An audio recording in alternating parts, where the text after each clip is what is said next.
हैं, आशा है अच्छे होंगे। तो हम लोग जो है हमारा चैप्टर थर्ड है ना, चैप्टर थर्ड और जो करंट इलेक्ट्रिसिटी है ये हम लोग देख रहे थे। ठीक है भाई, तो करंट इलेक्ट्रिसिटी में हम लोग जो है रजिस्टिविटी के लिए एक्सप्रेशन देख रहे थे। तो रजिस्टिविटी के लिए हमने एक्सप्रेशन देख लिया था। ठीक है भाई, है ना। तो रजिस्टिविटी के लिए हमें क्या एक्सप्रेशन मिला था, ये हमें मिल गया था रो इक्वल देन, है ना, ये मिल गया था एम और एन ई स्क्वायर टाउ, है ना भाई, ये एक्सप्रेशन मिलेगा। और कंडक्टिविटी की बात हम करते हैं तो इसका अपोजिट होता है, कंडक्टिविटी इक्वल देन होता है N E square tau by m. तो आपको जो एक्सप्रेशन ज़्यादा इजी पड़ता है आप उसको इस तरीके से याद रख सकते हैं, है ना। ठीक है भाई, तो यहाँ पे आप देख ले रजिस्टिविटी यदि अगर हम बात कर रहे हैं तो ये डिपेंड कर रही है एम के ऊपर, ये डिपेंड कर रही है एन के ऊपर, ये डिपेंड कर रही है जो चार्ज होता है इलेक्ट्रॉन पे, जो चार्ज होता है, और यहाँ पे टाउ, टाउ को हमने यहाँ पे रिलैक्सेशन टाइम कहा था। तो यहाँ पे एम जो है, एम जो है ये हमने क्या लिया हुआ, ये मास है। एम जो है यहाँ से मास हो गया, इलेक्ट्रॉन का मास, और एन जो है नंबर ऑफ़ इलेक्ट्रॉन अपन ले रहे थे, नंबर ऑफ़ इलेक्ट्रॉन्स ले रहे हैं। ठीक है भाई, नंबर ऑफ़ इलेक्ट्रॉन्स हो गए हैं। और टाउ जो है रिलैक्सेशन टाइम, ये अपन हमने लिया हुआ है। ठीक है, ये हो गया रिलैक्सेशन टाइम। तो ये वो टाइम होता है जो टू सक्सेसिव कोलिशन है ना उसके बीच में होता है। तो इस तरीके से आप देखें तो रजिस्टिविटी डिपेंड कर रही है एम के ऊपर, एन ई स्क्वायर और टाउ। तो अब यहाँ पे एम यानी इलेक्ट्रॉन का जो मास है ये तो फिक्स हो गया क्योंकि इलेक्ट्रॉन का मास तो बदलने से रहा, और दूसरी चीज़ है इलेक्ट्रॉन पे जो चार्ज है ये भी फिक्स हो गया। तो अब दो चीज़ों पर निर्भर हो रहा है, एक तो एन यानी N number of particular cross sectional area में, यदि अगर मान लीजिए एन की संख्या पर्टिकुलर एरिया से अगर क्रॉस सेक्शनल इलेक्ट्रॉनों की संख्या अगर बदल जाती है तो जो है रो की संख्या पे, रो की वैल्यू पे चेंजेस आ सकता है। उसके अलावा एक और चीज़ है वो है टाउ, टाउ की भी यदि अगर वैल्यू बदलती है तो हो सकता है। तो ये दो चीज़ों के ऊपर है, तो दो चीज़ों के ऊपर से ये फ़र्क पड़ता है। ठीक है भाई, तो ये फ़र्क पड़ जाएगा आपका टेम्परेचर पे। तो ये वाले में अपन देखेंगे कि भाई जो है रजिस्टिविटी है, रजिस्टिविटी टेम्परेचर डिपेंडेंस कैसे हो रही है ना, है ना, डिपेंडेंस ऑफ, है ना, रजिस्टिविटी और टेम्परेचर, टेम्परेचर के ऊपर कैसे होगी। तो उसके पहले ये वाला यदि अगर आप टेबल देखें तो ये टेबल आप देख रहे हैं, तो ये टेबल में आपने देखा है 10th क्लास में भी आपने देखा हुआ है इसको, और उसमें आप ये डिफरेंट टाइप के जो है मटेरियल्स हैं उनकी रजिस्टिविटी दी है। यदि अगर हम जो है प्योर कंडक्टर्स की बात करें, प्योर कंडक्टर्स की यदि अगर बात करें, for example silver, copper, aluminium, tungsten, iron, यदि अगर है ना प्योर की बात करें तो आप देखते हैं कि इनकी जो वैल्यू होती है लगभग कितनी होती है, ये आपको दिख रही होगी 10⁻⁸ के आसपास की वैल्यू में हमें ये मिलती है। ठीक है भाई, तो आप यदि अगर देखेंगे तो आप देखें कि भाई यदि अगर सिल्वर की बात करें तो 1.6 10⁻⁸, कॉपर बात करें तो 1.6 10⁻⁸। 10th क्लास में अगर आपने पढ़ा होगा तो याद होगा आपको, है ना, ये अपन डिस्कस करते थे। एल्युमिनियम की बात करें तो 2.7 10⁻⁸। ठीक है, लेकिन यदि अगर हम, है ना, टंगस्टन की बात करें तो ये एलॉय है, तो है ना टंगस्टन प्योर मेटल रहेगा तब तो इतना है ना। और यदि अगर आयरन ले रहे तो 10⁻⁸, और नाइक्रोम यदि अगर लेंगे ये एलॉय मेटल होगा, तो आप देख रहे हैं ये लगभग 100 × 10⁻⁸ यानी 10⁻⁶ के आसपास हमें ये मिल जाएगा, है ना, ओम मीटर में। ऐसा ही अगर मैग्नीन का लेते हैं तो ये भी 48, है ना। तो इस तरीके से आप क्या देखते हैं कि भाई जब इन पर्टिकुलर जो प्योर यदि अगर हम ले रहे हैं तो इनकी रजिस्टिविटी क्या है, काफ़ी कम है ना, रजिस्टिविटी काफ़ी कम हो रही है 10⁻⁸ की पावर के आसपास में। लेकिन यदि अगर वही एलॉय ले रहे हैं तो एलॉय में रजिस्टिविटी क्या हो रही, थोड़ी सी बढ़ रही। तो होता क्या है कि जो है ये जो रो हम ले रहे हैं, है ना, m बाय यहाँ पे क्या n² और टाउ, है ना, ये हमें यहाँ पे वैल्यू मिली हुई थी। तो यदि अगर मान लीजिए हम टेम्परेचर यदि अगर इंक्रीज़ करते, इफ़ इंक्रीज टेम्परेचर अगर हम इंक्रीज़ करते हैं, है ना, तो टेम्परेचर यदि अगर हम इंक्रीज़ करते हैं तो उस केस में क्या होता है कि जो ये जो रिलैक्सेशन टाइम है ना टाउ, इसकी वैल्यू डिक्रीज़ हो जाती है। ठीक है भाई, रिलैक्सेशन टाइम जो है ये टाउ की वैल्यू डिक्रीज़ होती है, क्योंकि सक्सेसिव कोलिशन होते हैं उसके बीच का जो टाइम है ना, वो क्या हो जाएगा, वो अब कम लगने लग जाएगा, है ना। तो यदि अगर टाउ की वैल्यू यदि अगर कम हो गई मान लीजिए, है ना, ठीक है भाई, टाउ की वैल्यू या है ना, इसकी वैल्यू टाउ की वैल्यू यदि अगर कम होती है तो टाउ की वैल्यू कम होने से क्या होगा, रजिस्ट्रेटिव ये वाली जो वैल्यू है ये क्या हो जाएगी, बढ़ जाएगी। तो इस तरीके से जो पर्टिकुलर जो मेटल्स के लिए हम जो फार्मूला ले सकते हैं ये इस तरीके से इस पर डिपेंडेंस करेगा। तो यदि अगर मान लीजिए एलॉय हमने ले लिया तो उस केस में बहुत फ़र्क पड़ेगा 10⁻⁻⁶ के। तो इस वजह से इसकी जो इंटरनल प्रॉपर्टी है उसमें काफ़ी चेंजेस आता है। टेम्परेचर तो डिपेंडेंस हो रहा है, और टेम्परेचर डिपेंडेंस जो फार्मूला हम लेते हैं वो लेते हैं रो इक्वल देन या किसी पर्टिकुलर टेम्परेचर पे रो टी और रो नॉट और 1, है ना, क्या लेते हैं माइनस, है ना, अल्फ़ा टी इसके, या डेल टी लेते हैं सॉरी, है ना, इसके ऊपर डिपेंड करता है। तो यहाँ पे ये जो आपने 11th क्लास में फार्मूला पढ़ा होगा उसी के समान ये फार्मूला मिलता है। तो रो टी जो है ये टेम्परेचर होता है, रेजिस्टिविटी होता है टी टेम्परेचर पे, और रो नॉट जो हम लेते हैं ये टेम्परेचर रेजिस्टिविटी होती है 0 टेम्परेचर पे, और अल्फ़ा ये जो है कोफिशेंट, है ना, कोफिशेंट हीट कोफिशेंट लेते हैं, है ना, एक्सपेंशन के लिए, और डेल टी जो टेम्परेचर डिफरेंस यानी 0 सेंटीग्रेड से 100 सेंटीग्रेड मान लीजिए हमने लिया हुआ है, तो दोनों के बीच का डिफरेंस। तो इस तरीके से ये टेम्परेचर डिपेंडेंस होता है रेजिस्टिविटी इस पे। और कैसे फ़र्क पड़ेगा, ये वाली जो वैल्यू हम ले रहे हैं यहाँ से टाउ की वैल्यू कम हो जाएगी, क्योंकि अगर हम, है ना, टेम्परेचर बढ़ाते हैं तो उनकी जो है स्पीड वहाँ से इंक्रीज़ हो जाती है। ठीक है भाई, तो टेम्परेचर यदि अगर वहाँ से यदि अगर हम इंक्रीज़ कर रहे हैं मेटल के केस में, है ना, मेटल के केस में, एलॉय के केस में, तो यदि अगर यहाँ से यदि अगर टेम्परेचर इंक्रीज़ करते हैं तो जो टाउ है उसकी वैल्यू क्या होती है, कम हो जाती है, क्योंकि वीडी इंक्रीज़ हो जाती है। तो उस केस में क्या होगा, रो की वैल्यू बढ़ जाएगी। तो रो की वैल्यू बढ़ जाने की वजह से जो दूसरे एलॉय टाइप के जो मटेरियल होते हैं उनकी रेजिस्टिविटी इंक्रीज़ हो जाती है। तो इंक्रीज़ होने से उनकी टॉलरेंस की इफ़िशेंसी भी काफ़ी बढ़ जाती है ना। तो ये आपको याद होगा 3380 सेंटीग्रेड इतना टेम्परेचर तक के जो है ये मेल्ट नहीं होते। तो जो कॉपर जैसे वायरों के जो नाइक्रोम के वायर बनाए जाएंगे, पर्टिकुलर मैग्नीन के जो है वायर बनाए जाएंगे, तो इनके ज़रिए जो है उनका जो टेम्परेचर है ना, वो बहुत ज़्यादा टेम्परेचर टॉलरेंस करने की इफ़िशेंसी इस तरीके से बढ़ जाती है, और ये जो डिपेंडेंस है ये इस तरीके से होगी। लेकिन वही यदि अगर हम सिल्वर की बात करें, कॉपर की बात करें, तो इनके रेजिस्टिविटी कम होती है ना, इसके मुकाबले, एलॉय के मुकाबले। और इनको मान लीजिए 100 या 2 सेंटीग्रेड टेम्परेचर पे सिल्वर वायर, है ना, को हम ये गर्म करते हैं तो उससे क्या हो जाएगा, वो तुरंत ही मेल्ट हो जाएंगे। ठीक है ना। तो आपको ये भी थोड़ा सा याद होगा, 10th क्लास में भी आपने इस तरीके से इसका देखा हुआ था। ठीक है भाई। तो यहाँ से हम दूसरी चीज़ देखें, और दूसरा क्या है, टेम्परेचर कोफिशिएंट ऑफ रेजिस्टिविटी, है ना। तो ये कितना हो रहा है, 1/ρ/d⁻dt। तो ये कितना आ रहा है, 0 सेंटीग्रेड टेम्परेचर पे। तो ये किस तरीके से आता है, ये अभी बताया था आपको, है ना, रो टी इक्वल देन रो है नॉट और 1, हाँ सॉरी, यहाँ पे जो प्लस होगा, है ना, 1 प्लस अल्फ़ा और डेल टी, है ना, ये टेम्परेचर डिपेंडेंस जो अपन यहाँ पे देख रहे हैं।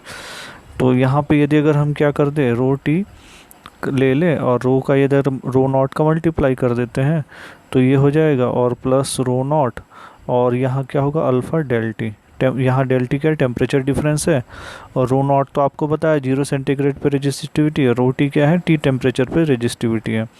तो यदि अगर मान लीजिए हम अल्फ़ा, यहाँ पे अल्फ़ा दिया हुआ आपका टेम्परेचर कोफिशिएंट ऑफ रेजिस्टिविटी बोला जाता है अल्फ़ा को, तो यहाँ होगा रो टी और माइनस रो नॉट, है ना भाई, और बराबर कितना हो जाएगा यहाँ से, रो नॉट और अल्फ़ा डेल टी हो जाएगा। तो हम क्या करें, rho T minus rho not यानी डेल रो मान सकते हैं। मान लो हमने इसको दोनों में डिफरेंस मिल रहा है, रेजिस्टिविटी में डिफरेंस मिल रहा है, तो ये लिख सकते हैं। और यहाँ से रो नॉट और अल्फ़ा क्या ले लेंगे, डेल टी ले लेंगे। तो और है ना, यहाँ पे अल्फ़ा भी है। तो यहाँ पे हम क्या करें, अल्फ़ा अगर वैल्यू निकालना चाहे तो क्या होगा, डेल रो और बाय डेल टी टेम्परेचर को बता देंगे, और यहाँ से क्या होगा 1/ρ0 है ना, अपन ले सकते हैं। ठीक है भाई, तो इस तरीके से हम इसको शो कर सकते हैं 0 सेंटीग्रेड टेम्परेचर पे। तो ये आपका मिल रहा है टेम्परेचर कोफिशिएंट के लिए। तो इसकी वैल्यू जो हम निकालते हैं तो ये अलग अलग वैल्यू हमें यहाँ पे मिल रही होती है। ठीक है भाई, तो यहाँ पे यदि अगर आप देखें है ना, तो इसमें जो आप देखें तो जो पर्टिकुलर यदि अगर सिल्वर के लिए यदि अगर आप ले रहे हैं ना, तो सिल्वर वाले के लिए ले रहे हैं तो ये आपका 0.41 है ना, यानी प्योर वाले के लिए इसमें जो है ये मिल रहा है आपका 41, और कॉपर के लिए इसकी वैल्यू थोड़ी ज़्यादा है, एल्युमिनियम के लिए 43 और फिर 45, फिर आयरन के लिए थोड़ी और ज़्यादा है ना। ठीक है भाई, तो इस तरीके से हम कॉपर ज़्यादा यूज़ करते हैं घर रेगुलर कनेक्शन के लिए। कंडक्टिविटी जो है सिल्वर की सबसे अच्छी होती है क्योंकि रेजिस्टिविटी बहुत कम होती है, तो यहाँ पे ये मिल जाएगा।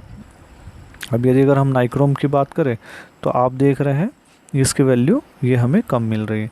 तो कहने का मतलब है टेम्परेचर यदि अगर हम इंक्रीज़ करते हैं तो ये वैल्यू हमको और कम मिलती है। तो इसी के आधार पे अपन ग्राफ देख सकते हैं टेम्परेचर डिपेंडेंस ऑफ है ना रेजिस्टिविटी के लिए, यानी तीनों के लिए हम ग्राफ देख सकते हैं, है ना। दूसरा इसमें जो है आपका सेमीकंडक्टर्स दिए हुए हैं ना, सेमीकंडक्टर्स के लिए यदि अगर हम लेते हैं तो ये आप क्या देख रहे हैं, ये नेगेटिविटी में मिल रही है इनकी जो है ना वैल्यू, या रेजिस्टिविटी पावर 5 के फॉर्म में।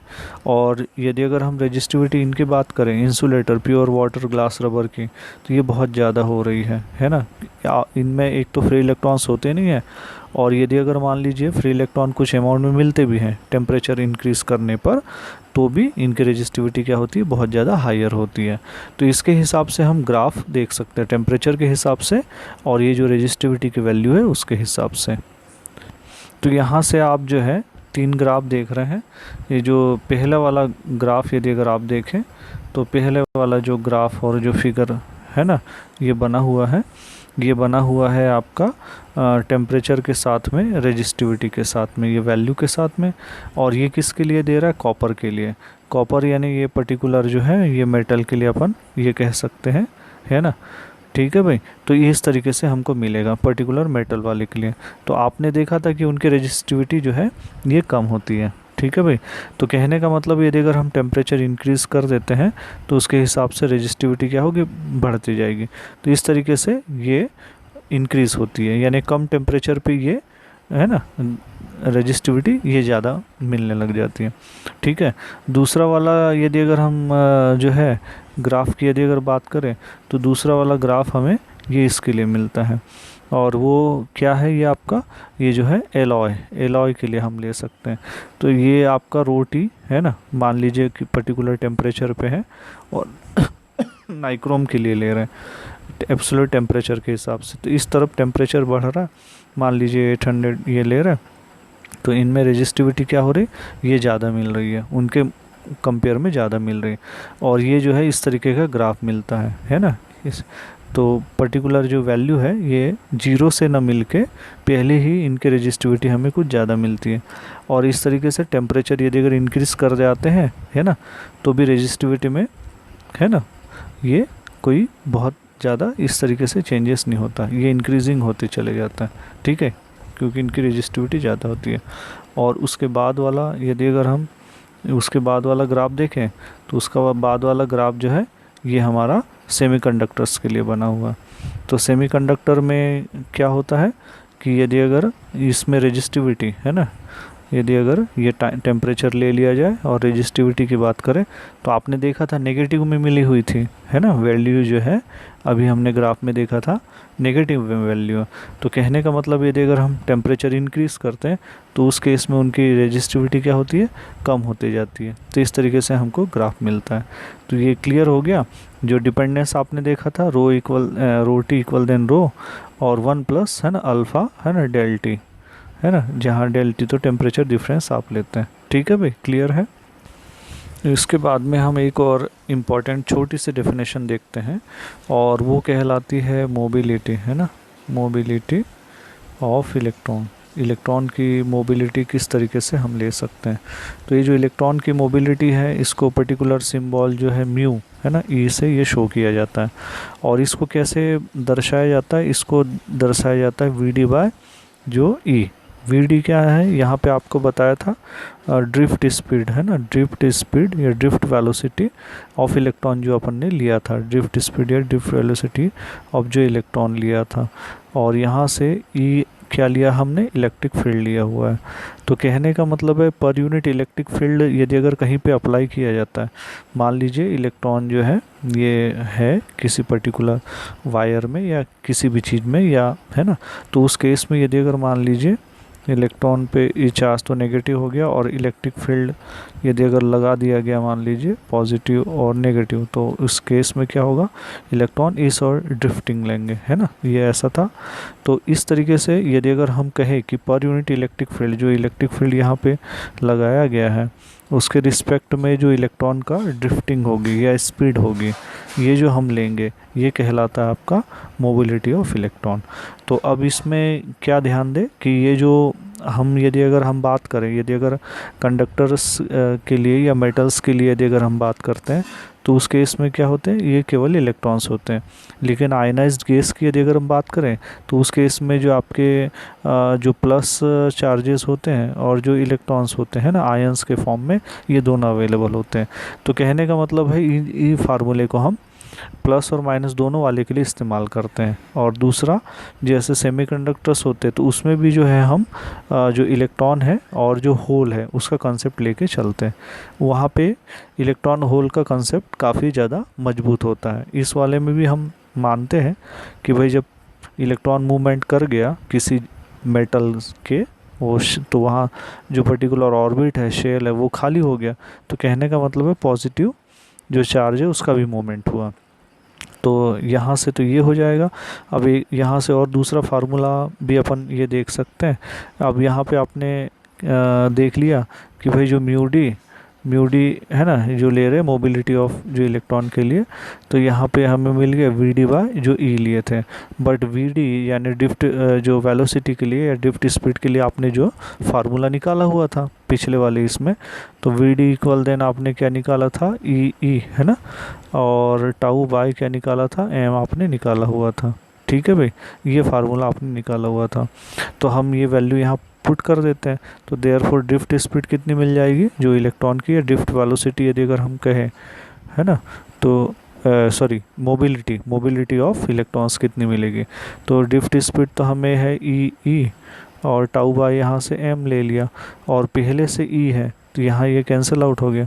तो ये किस पे डिपेंड कर रहा है, ई टाउ बाय एम के ऊपर। ठीक है भाई, तो ये एक्सप्रेशन मिलता है। जो मोबिलिटी है ये डिपेंड कर रही है जो आपका इलेक्ट्रॉन पे जो चार्ज है वो मास है, तो ई बाय एम, तो इसका रेशियो हो गया, है ना, ई बाय एम इसका रेशियो हो गया। और कहने का मतलब है रिलैक्सेशन टाइम के ऊपर डिपेंड करेगा। तो यदि अगर रिलैक्सेशन टाइम जो है यदि अगर अपन इंक्रीज़ करते हैं, है ना, तो यहाँ पे ये मोबिलिटी भी इसकी इंक्रीज़ हो रही है। ठीक है भाई, तो इस तरीके से इसके ऊपर डिपेंड करता है। एक छोटी सी डेफिनेशन इलेक्ट्रॉन होल के केस में मानी जाती है। ठीक है भाई, नेक्स्ट में हम देखेंगे यहाँ पे लिमिटेशन ऑफ ओम्स लॉ, यानी कि टेम्परेचर आपको मालूम है लिमिटेशन ऑफ ओम्स लॉ। तो ओम्स लॉ की जो लिमिटेशंस क्या होता है, क्योंकि आपको मालूम है कि अगर हम एक आइडल कंडीशन लेते हैं या फिर यदि अगर हम कहेंगे कि ओम्स लॉ का स्टेटमेंट क्या होता है कि if the physical condition not change, Ohm's law में है कि फिज़िकल कंडीशन जो है वो हम चेंज नहीं लेते हैं। ठीक है भाई, तो फिज़िकल कंडीशन में फ़िलहाल यहाँ पे कौन सी कंडीशन हो रही, टेम्परेचर डिपेंडेंस। तो टेम्परेचर यदि अगर मान लीजिए चेंज हो जाता है तो क्या ओम्स लॉ में डेविएशन होता है। ओम्स लॉ होता क्या है आपको मालूम है, वी और आई के बीच में जो प्रोपोर्शनलिटी रिलेशन अपन बताते हैं। तो वी और आई के बीच में यदि अगर हम ग्राफ खींचते हैं तो उस दौरान क्या होता है कि हमें एक स्ट्रेट लाइन मिलती है। लेकिन जब यहाँ से टेम्परेचर इंक्रीज़ होना शुरू होता है तो ये स्ट्रेट लाइन में मिलके थोड़ा सा क्या होता है, डेविएशन होना स्टार्ट हो जाता है। तो ये तो हम जो मेटल वाली के लिए या देखते ही हैं, उसमें यदि अगर टेम्परेचर मान लीजिए बहुत ज़्यादा इंक्रीज़ होता है तब ये जो ओम्स लॉ जो है फॉलो नहीं करता। तो इस तरीके के जो सर्किट होते हैं जो ओम्स लॉ को फॉलो जो है नहीं करते हैं, ये आपके कहलाते हैं नॉन ओमिक सर्किट। ठीक है भाई, ये नॉन ओमिक सर्किट कहलाते हैं। और जो ओम्स लॉ को फॉलो करते हैं वो कहलाते हैं ओमिक सर्किट। ठीक है भाई, तो इस तरीके से होता है कि यदि अगर मान लीजिए टेम्परेचर यदि अगर इंक्रीज़ करते हैं तो ये हमें स्ट्रेट लाइन नहीं मिलती, बल्कि क्या होता है, थोड़ा डेविएशन शो करता है। ये चीज़ जो है हम दूसरा जो सेमीकंडक्टर्स मटेरियल होते हैं उसके लिए बहुत ज़्यादा देखते हैं। ठीक है भाई, तो ये जो ग्राफ है नॉन ओमिक जो ग्राफ हमें मिलता है, नॉन ओमिक जो ग्राफ है ये हम देखते हैं सेमीकंडक्टर के लिए, इसमें बहुत ज़्यादा डेविएशन मिलता है। ठीक है, तो सेमीकंडक्टर्स वाले में आप क्या देखते हैं, ये जो ग्राफ होता है वोल्टेज और करंट के बीच में होता है। तो इस वाले में जो है यदि अगर मान लीजिए हम गैलियम आर्सेनिक है ना, गैलियम आर्सेनाइड ले रहे हैं तो ये क्या हो रहा है, ये सेमीकंडक्टर्स है। तो सेमीकंडक्टर्स में ये कैसा हो जाएगा, यदि अगर हम इसका वोल्टेज यदि अगर इंक्रीज़ करते हैं तो उसके रिस्पेक्ट में करंट में कैसे होगा। तो ये यहाँ तक तो आप देख रहे हैं इस तरीके से लीनियरली बढ़ता है ना, ये यहाँ तक आप कह सकते हैं कि भाई लीनियरली बढ़ता है। उसके बाद एक लिमिटेशन के बाद में थोड़ा ज़्यादा बढ़ के फिर यहाँ से क्या होना शुरू हो रहा है, ये डाउन होना शुरू हो जा रहा। ठीक है भाई, तो यहाँ से एक तो आपका जो एक ये तो एकदम स्ट्रेट होता है तो है ना, लीनियरली आप कह सकते हैं। यहाँ से नॉन लीनियर रीजन मिल जाएगा। और ये वाला कौन सा हो रहा है आपका, है ना, वोल्टेज जैसे इंक्रीज़ कर रहा है तो बजाय अब ये करंट इंक्रीज़ होने के क्या हो रहा है, ये डिक्रीज़ हो रहा है। तो इस तरीके से आपका नेगेटिव रेजिस्टेंस रीजन मिलता है। तो ये क्लियर है, इस तरीके के सर्किट जो है नॉन ओमी जो है ग्राफ है ना, इसको फॉलो करते हैं। ठीक है भाई, ऐसा ही आपको लिए जो है एक दूसरा ग्राफ मिलता है, ये डायोड या हाँ सेमीकंडक्टर डायोड के लिए मिलता है। तो ये डायोड की कैरेक्टरिस्टिक आप पढ़ते हो, अभी ये हटा हुआ नहीं है ना, सिलेबस से आपका जो है ट्रांजिस्टर तो हटाया लेकिन बट डायोड के लिए पढ़ते हैं। तो ये आपका जो लास्ट चैप्टर वाला है ना, मॉडर्न फिजिक्स या इलेक्ट्रॉनिक्स के अंतर्गत अपन पढ़ते हैं। तो ये डायोड का ग्राफ होता है। डायोड जो है ये आपको मालूम है कि जो आपका मेटल होते हैं या जो कंडक्टर्स होते हैं है ना, और जो नॉन कंडक्टर्स होते हैं उनके बीच के मटेरियल होते हैं सेमीकंडक्टर, ये अलग ही प्रॉपर्टी बताते हैं। आपने देखा हुआ था कि उनकी रेजिस्टिविटी है ना, आपने देखा था ग्राफ में भी कि उनकी रेजिस्टिविटी डिक्रीज़ हो रही थी टेम्परेचर के रिस्पेक्ट में। ठीक है भाई, तो इसमें भी क्या हो जाएगा, यदि अगर मान लीजिए V और I है ना, इसके बीच में यदि अगर ग्राफ प्लॉट करते हैं तो इनिशियली आप देखें कि यदि अगर जैसे जैसे यहाँ से वोल्टेज इंक्रीज़ करते हैं तो उसके हिसाब से करंट की वैल्यू धीरे धीरे बढ़ती है। बाद में यहाँ पे करंट की वैल्यू बहुत ज़्यादा इंक्रीज़ होती है मिली एम्पियर में। ठीक है भाई, तो ये इस तरीके से ये भी ओम्स लॉ के अनुसार तो ऐसा बढ़ना चाहिए है ना, ये स्ट्रेट लाइन मिलना चाहिए, लेकिन ये ऐसा नहीं मिल के इस तरीके से बताता है। तो ये भी नॉन ओमिक बढ़ता। और यदि अगर वोल्टेज को यदि अगर हम दूसरे टर्मिनल में डायोड जो है, एक बार डायोड को पॉजिटिव दिया और फिर नेगेटिव दिया तो ये ग्राफ मिल गया मान लीजिए। फिर डायोड के एक टर्मिनल को नेगेटिव दे दिया, दूसरे को यदि अगर पॉजिटिव दिया तो इसका यानी कि उल्टा वोल्टेज दिया, तो ये इस तरीके से आपका ये बताएगा इस तरफ जो है नेगेटिव वोल्टेज या वोल्टेज के लिए ले रहे हैं, उसके रिस्पेक्ट में करंट इस तरीके से मिलेगा। तो इस वाले में भी आपका इस तरीके का मिलता है ना। तो इसमें भी आपका स्ट्रेट लाइन नहीं हो रहा दूसरे वाले में। तो इस तरीके से ये वाले आपके जो है नॉन ओमिक जो है सर्किट कहलाते हैं। और ये जो हम देख रहे हैं टेम्परेचर यदि अगर इंक्रीज़ कर दे तो मेटल भी जो है वो शो करते हैं, और सेमीकंडक्टर तो देखें बहुत ज़्यादा डेविएशन शो करते हैं। ठीक है भाई, तो क्लियर है। ठीक है, तो आप इस तरीके से है ना यहाँ तक के ये देख लें है ना, इनके नोट्स बना लें और इसको स्टडी कर लें। यदि अगर आपको कोई दिक्कत है तो जो मेरा पर्टिकुलर व्हाट्सएप नंबर है उस पर आप जो है क्वेरी आपकी सेंड कर सकते हैं। ओके भाई, ओके, थैंक यू।